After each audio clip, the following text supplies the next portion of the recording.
ఫోటోలు బయటపెట్టిన వైఎస్ఆర్సీపీ నేత అంబటి రాంబాబు 2 వీలర్పై శవాన్ని శ్మశాన వాటికి తీసుకెళ్లారు. అటు ఇటు కానిస్టేబుల్, మధ్యలో శవం. అర్ధరాత్రి తగులుబెట్టి బూడిద సైతం మాయం చేశారు. కోర్టు ఎదుటి మాత్రం వెతుకుతున్నామంటే అబద్ధాలు. రక్షక భట నిలయంలోనే భక్షణ చేసే కార్యక్రమం దారుణం.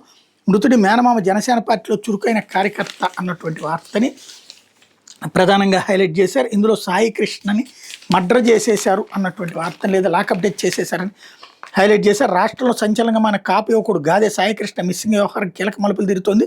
ఏపీలో పోలీసుల పనితీరు దారుణంగా క్షీణించిన శాంతి భద్రత దుస్థితిని బట్టబయలు చేస్తోంది.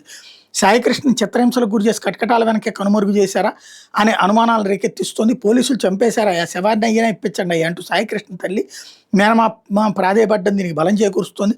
పోలీసులు తన కుమారుని తీసుకొచ్చారని సాయికృష్ణ తల్లి కన్నీరు మున్నీరు అవుతున్నా తమ ముందు వెంటనే హాజరుపరచాలని న్యాయస్థానం ఆదేశించిన పోలీసులు నిమ్మక నీరెత్తినట్టు వ్యవహరిస్తున్నారు. అధికారాన్ని అడ్డం పెట్టుకుని కేసును పక్కదారి పట్టించేందుకు ఎత్తినట్టు సమాచారం. కేసు వాపసు తీసుకోవాలి, లేదంటే తీవ్ర పరిణామాలు ఉంటేనే అక్రమ కేసులు ఇరికిస్తామని హెచ్చరిస్తున్నట్టు సాయికృష్ణ కుటుంబ సభ్యులు వాపోతున్నారు. ఈ నేపథ్యంలో సాయికృష్ణ ఎక్కడ ఉన్నారనేది మిస్టరీగా మారింది. అయితే సాయికృష్ణ లాకప్ డెత్ గురైనట్టు అత్యధికులు భావిస్తున్నారు. చంద్రబాబు సర్కార్ రెడ్ బుక్ పాలనలో పోలీసుల అరాచకానికి సాయికృష్ణ ఉదంతో తాజా తార్కాణంగా నిలుస్తోందని పేర్కొన్నారు. 2025 డిసెంబర్ 3 తర్వాత కేసులు ఏవీ లేకున్నా పోలీసులు ఎలా అదుపులోకి తీసుకున్నారు, దీని వెనక కుట్ర దాగి ఉందని అనుమానం వ్యక్తం అవుతుంది. సాయికృష్ణ పోలీసులు ఏ విధంగా తీసుకెళ్లారు, ఎంతగా చిత్రహింసలు పెట్టారనేది అతని మేనమామ ముళ్లపూడి నాగేశ్వరరావు సాక్షి ఛానల్లో బహిర్గతం చేశారు అన్నటువంటి వార్తని హైలైట్ చేశారు.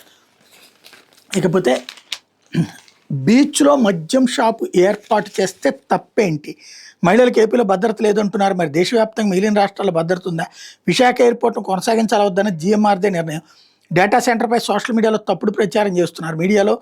మీడియాతో విశాఖ టీడీపీ ఎంపీ శ్రీభరత్, విశాఖ బీచ్లో బీచ్ షాక్స్ పేరిట మద్యం దుకాణం ఏర్పాటు చేస్తే తప్పేంది, ఈ రోజు తాగని వాళ్ళు ఎవరున్నారు, అందరూ తాగుతున్నారు కదండి టీడీపీ విశాఖ ఎంపీ శ్రీభరత్ అన్నారు. ఏపీలో మహిళలకు భద్రత రక్షణ లేదన్నారు, దేశవ్యాప్తంగా మిగిలిన రాష్ట్రాల్లో మహిళలకు భద్రత రక్షణ ఉందని ప్రకటించారు. సోషల్ మీడియా ద్వారా అబద్ధ ప్రచారాలు ఎక్కువ అవుతున్నాయని, అందుకనే వాటిని తొలగిస్తున్నట్టు చెప్పారు అన్నటువంటి వార్తని హైలైట్ చేశారు. ఇకపోతే పవన్ మీరా